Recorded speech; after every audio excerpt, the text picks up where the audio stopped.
Governor Florio, Governor Whitman, thank you for being here. Governor Whitman, to begin with you, did Donald Trump, in your opinion, stop the bleeding in his campaign? I don't think so. He may have slowed it down a bit. He reinforced his base, but I didn't see much in what he did that would have appealed to people who were on the fence. But I don't think Hillary brought many new people to her. Hers was to do no damage, so she was already in a good place as far as the polls were going. His was to try to stop the bleeding, and maybe he did some of that, but I don't think he scored any knockout blows, that's for sure. Governor Florio, in your opinion, did Donald Trump or Hillary Clinton gain any new votes as a result of the debate? Well, I think the analysis is correct that the governor just stated. Hillary had to make sure that nothing changed. The burden for Donald Trump was to gain new people. I don't think he gained more new people. He probably stabilized what he has already, but that doesn't do him any good really in the long run. What was your opinion about the tone and tenor of a presidential debate? Well, I thought it was interesting that Mrs. Clinton started out on a very positive note, but it then deteriorated very rapidly, and it's unfortunate. I mean, it's just a commentary on the times that you can run for the presidency and just degrade the interactions between the two candidates. It was a very depressing situation. What was your take, Governor Whitman?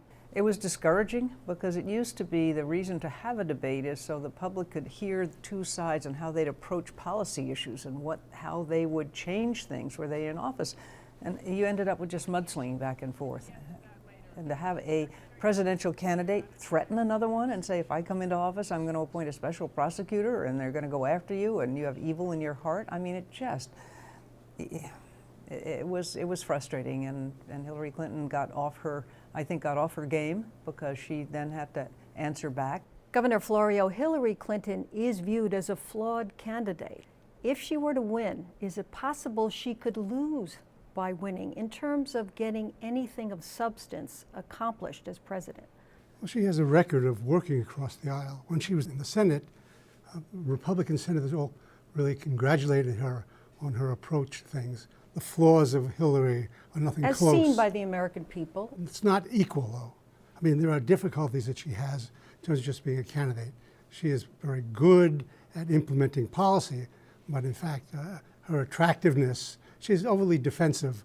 With some legitimacy, she's been beaten up for a long period of time. I know Donald. Donald, in a position of authority, would be dangerous. I mean, he's autocratic, appointing a prosecutor. One of the things he said in the previous meeting was that he would get rid of all the generals and put his generals in place. This is not stuff that takes place in a democracy. That's stuff for third world dictatorships.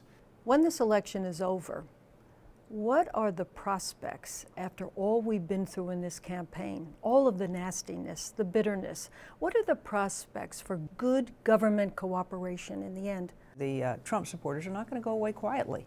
And they have shown a tendency to act out before, and that's going to be very difficult. It's going to be a hard line for her to walk between reaching out and saying, I am the president of all people and I want all people. I want to be engaged with all of you and address the issues that have alienated so many of Americans, but at the same time say, however, we are not going to condone the Bundy type of standing up to our laws and defying our laws. And so it's going to be a tough time. It's going to be hard.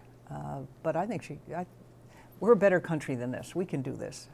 If he loses, he's going to talk about he got 20 million votes, amount of votes he gets, and he's going to be interested in using people like Roger Ailes, people like the person who's in charge of his campaign, who has a media background, to sort of go into permanent opposition, and that will not be a good thing. The only way to avoid that is to have a thorough repudiation of him in the election. He is not going to easily go back to being a normal person, to the degree he's a normal person. But in fact, I mean, he's going to want to keep the spotlight on him. And the best way to do that would be to be the leader of this insurgency or challenge. And he has the resources and has the capability of doing that sort of thing. And that's most troubling. Well, voters will decide in just a matter of a couple of weeks, so we will find out. Governor Florio, Governor Whitman, thank you very much for sharing your perspectives. You're welcome. Thank you.